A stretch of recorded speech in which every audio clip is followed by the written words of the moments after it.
इस सृष्टि में जो जन्म लेता है वो निश्चित रूप से मृत्यु के अधीन हो जाता है।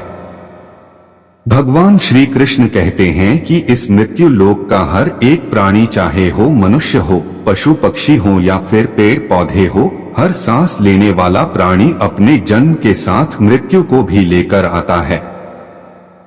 हर प्राणी को एक ना एक दिन निश्चित क्षण पर मरना अर्थात अपने शरीर को त्यागना ही पड़ता है। मनुष्य को सिर्फ कर्म करने का अधिकार है, फल की इच्छा करने का नहीं।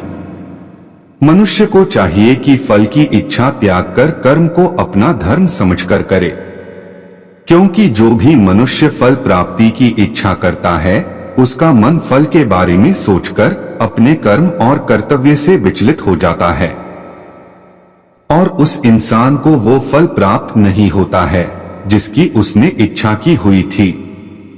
इसीलिए भगवान श्री कृष्ण कहते हैं कि मनुष्य सिर्फ कर्म कर सकता है, फल की प्राप्ति मनुष्य के अधीन कदापि नहीं है।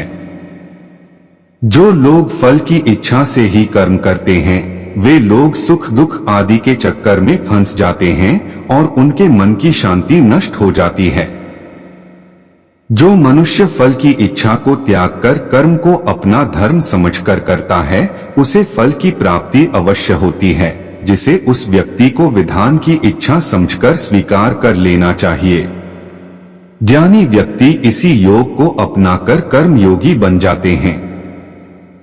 इस विश्व में केवल शरीर मरते हैं, आत्मा अविनाशी है, क्योंकि शरीर के मरने पर आत्मा नहीं मरती। दोस्तों, यहाँ भगवान श्री कृष्ण कहते हैं कि आत्मा न कभी जन्म लेती है और न ही कभी मरती है। वो अजन्म, नित्य, सनातन और पुरातन है। जो सचमुच ज्ञानी होते हैं वो ना तो उसका शोक करते हैं जो मर गए हैं और ना ही उनका शोक करते हैं जो अभी जिंदा है, क्योंकि वो जानते हैं कि जो मर गया है वो फिर से जन्म लेगा और जो अभी जीवित है उसका मरना निश्चित है। मरने वाला फिर से जन्म लेगा, क्योंकि केवल शरीर का नाश होता है, शरीर के अंदर जो आत्मा है वो कभी भी नहीं मरती। आत्मा को ना तो कोई शस्त्र काट सकता है, ना ही अग्नि जला सकती है, ना ही जल गला सकता है और ना ही वायु सुखा सकती है। अपने मन को नियंत्रित करो। कहते हैं कि मनुष्य के शरीर का एक अदृश्य अंग है मन, जो कभी दिखाई नहीं देता, परंतु वही इस शरीर का सबसे शक्तिशाली हिस्सा है। मनुष्य को घमंड की मदिरा पिलाकर मदहोश करने वाला पाखंडी केवल ये मन ही है। उसके हाथों में मोहमाया का जाल है जिसे वो मनुष्य की कामनाओं पर डालता रहता है और उसे अपने वश में किए रहता है। ये मन शरीर से, अपनी खुशियों से और अपने दुखों से भी मोह करता रहता है।